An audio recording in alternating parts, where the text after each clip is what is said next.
I never thought my life could fall apart so quickly. One moment, everything seemed perfect. I had a loving wife, a close-knit family, and a career I was proud of. The next, my world was shattered by the ultimate betrayal. It all started with a gut feeling. My wife, Sarah, had been acting distant for months. She was spending more time on her phone, staying out late, and making excuses to avoid spending time with me. At first, I brushed it off, thinking it was just stress from work or the usual ups and downs of marriage. We'd been together for 8 years after all. We had a house, a dog, and plans for the future. I trusted her completely. But then, there was Jake. Jake is, or was, my stepbrother. We weren't close growing up, but over the years, we'd developed a bond. He was the guy I'd call when I needed help moving furniture or fixing something around the house. He was the guy I trusted to have my back. Looking back, I should have seen the signs. Jake had been coming around more often, always with some excuse to hang out. He'd show up unannounced, claiming he was just in the neighborhood, and Sarah would light up when he walked through the door. They'd laugh at inside jokes I didn't understand, and she'd spend hours texting someone while I was right there next to her on the couch. I told myself I was being paranoid. Jake was family. Sarah was my wife. They wouldn't do that to me. But then, one night, everything changed. Sarah had gone out for a girls' night, or so she said. I was home alone, scrolling through Netflix when my phone buzzed. It was a text from Jake. "Hey man, you free to grab a drink later?" I stared at the message, confused. Jake knew Sarah was out. He knew I was home alone. Why would he ask me to grab a drink? Something about it didn't sit right with me. That's when I did something I'd never done before. I checked Sarah's iPad. We shared an iCloud account, so her messages synced to it. I told myself I was being paranoid, that I'd look for 2 seconds, see nothing, and feel like an idiot. But the moment I opened her messages, my stomach dropped. There it was, page after page of texts between Sarah and Jake. Flirty jokes, heart emojis, and plans to meet up when I wasn't around. My hands shook as I scrolled through them, my heart pounding in my chest. The worst part? They'd been doing this for months, right under my nose. I felt like I'd been punched in the gut. My wife, my stepbrother, the 2 people I trusted most in the world, had been lying to me for who knows how long. I wanted to scream, to break something, to confront them right then and there, but I couldn't. Not yet. I waited until Sarah got home that night, my mind racing the entire time. When she walked through the door, all smiles and smelling like wine, I couldn't even look at her. "We need to talk," I said, my voice tight. She froze, her smile fading. "What's wrong?" I handed her the iPad, open to the messages. Her face went pale as she realized what she was looking at. For a moment, she didn't say anything. Then she started crying. "I'm sorry," she said, her voice shaking. "It just happened. I didn't mean for it to go this far." "Didn't mean for it to go this far?" I repeated, my voice rising. "You've been lying to me for months, Sarah. With Jake, my stepbrother. How could you do this to me? To us?" She tried to explain, to justify it, but I wasn't listening. All I could think about was how stupid I'd been, how blind I'd been to what was happening right in front of me. I felt like a fool. The next day, I confronted Jake. I showed up at his apartment unannounced, the messages printed out and shoved in my pocket. When he opened the door, he looked surprised to see me. "Hey man, what's up?" he asked, his tone casual, like nothing was wrong. I didn't say a word. I just handed him the papers. His face fell as he realized what they were. "Look, I can explain," he started, but I cut him off. "Explain what? How you've been screwing my wife behind my back? How you've been lying to me for months? What kind of person does that, Jake? What kind of brother?" He didn't have an answer. He just stood there looking guilty and ashamed, and that was enough for me. I turned around and walked out, slamming the door behind me. The days that followed were a blur. Sarah moved out, staying with her sister while we figured out what to do next.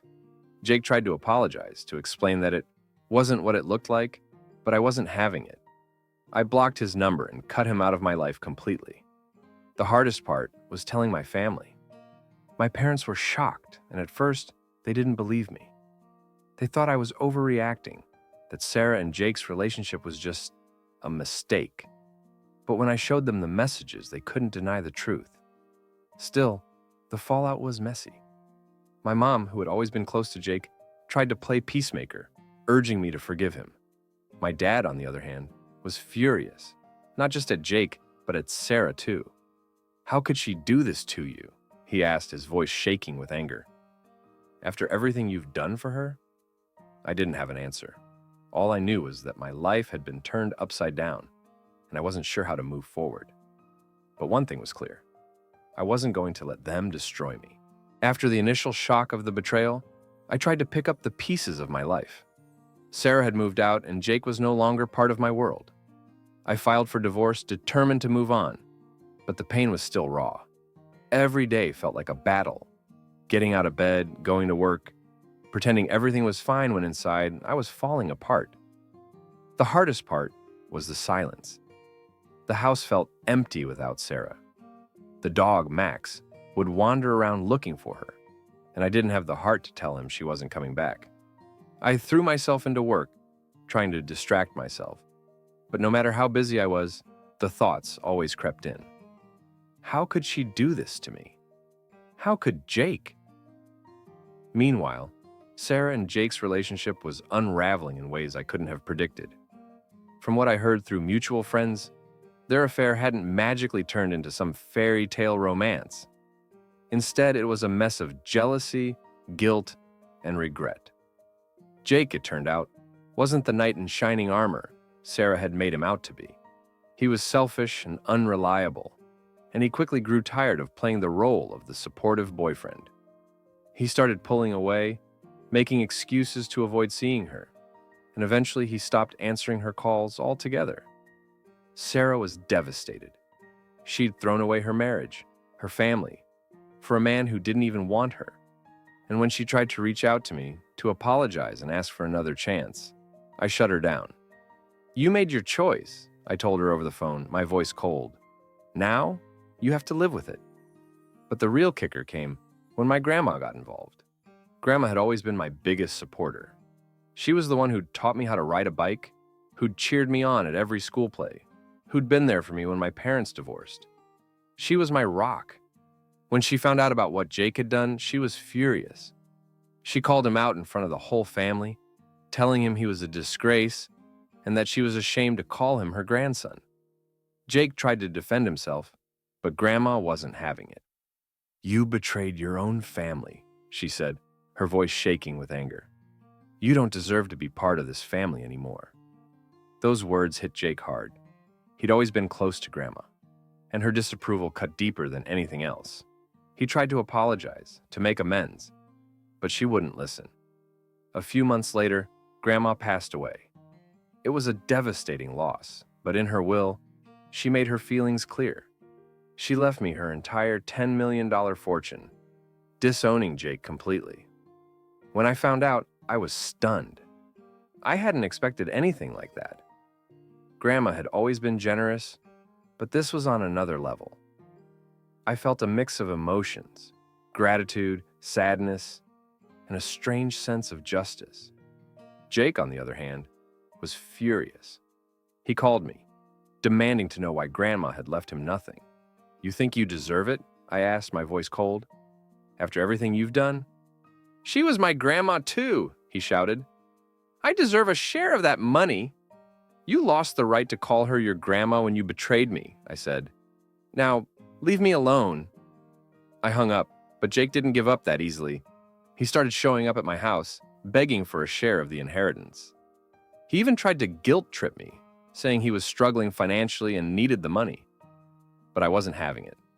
I'd worked hard to rebuild my life, and I wasn't about to let him back in. Meanwhile, Sarah was also struggling. She'd lost Jake, her marriage, and now she was facing the reality of being a single mother. She tried to reach out to me, apologizing and asking for support, but I stayed firm.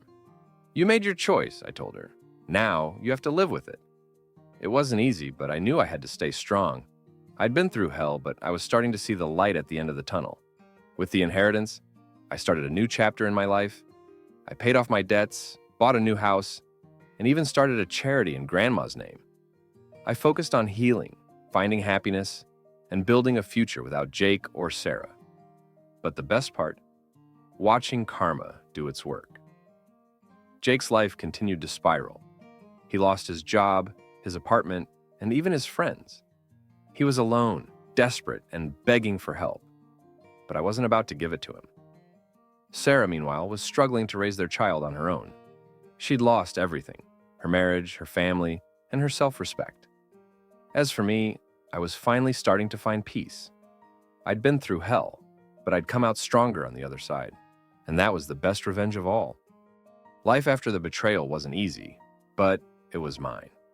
With the $10 million inheritance from my grandma, I had the resources to start over, but money couldn't heal the emotional scars. What it could do, though, was give me the freedom to rebuild my life on my own terms. The first thing I did was sell the house Sarah and I had shared. Every corner of that place held memories, some good, most painful. I couldn't stay there anymore. I bought a smaller, modern house in a quiet neighborhood, somewhere fresh and new. Max, my dog, adjusted quickly, and for the first time in months, I felt a sense of peace. I also quit my job. It wasn't a decision I made lightly, but I realized I needed a change. I'd been working in a high-stress corporate environment, and the betrayal had left me drained. With the inheritance, I had the freedom to pursue something I was truly passionate about. I started a nonprofit organization in my grandma's name, focusing on helping families affected by infidelity and betrayal.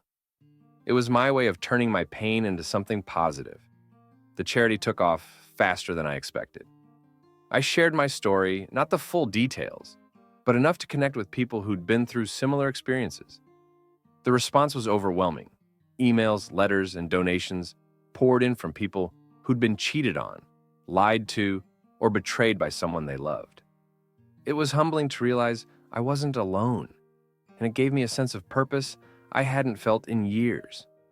But while I was busy building my new life, Jake and Sarah were still struggling.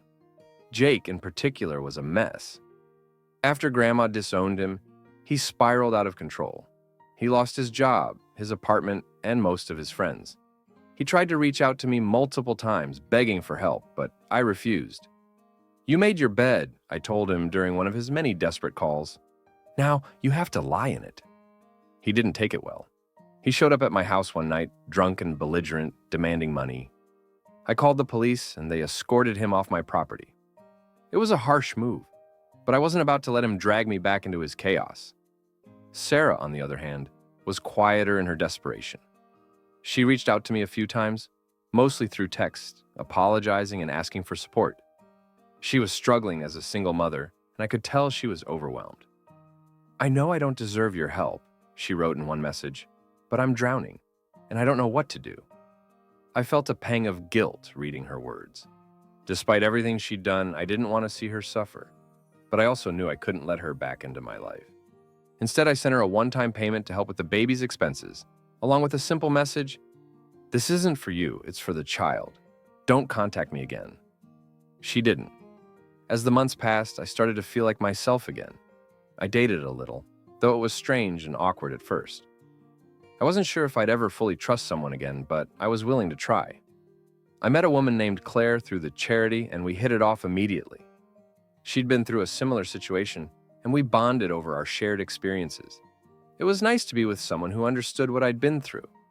But the real turning point came when I reconnected with my family. After the betrayal, things had been tense with my parents. They'd initially tried to play peacemaker, urging me to forgive Jake and Sarah. But over time, they came to see the truth. They apologized for not supporting me more, and we slowly began to rebuild our relationship. My mom, in particular, was full of regret. "I should have believed you from the start," she said one night over dinner.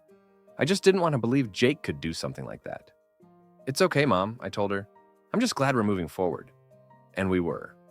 For the first time in years, I felt like I had a real family again. Meanwhile, Jake and Sarah's lives continued to unravel. Jake's drinking got worse, and he ended up in rehab after a DUI arrest. Sarah, struggling to make ends meet, moved back in with her parents. It was a far cry from the life they'd imagined when they betrayed me. I didn't take pleasure in their suffering, but I also didn't feel sorry for them. They'd made their choices, and now they were living with the consequences. As for me, I was finally starting to find peace. I had a new home, a new purpose, and a new relationship. I'd been through hell, but I'd come out stronger on the other side. One evening, as I sat on the porch of my new house, watching Max chase fireflies in the yard, I realized something important. I was happy. Truly, genuinely happy. And that was the best revenge of all.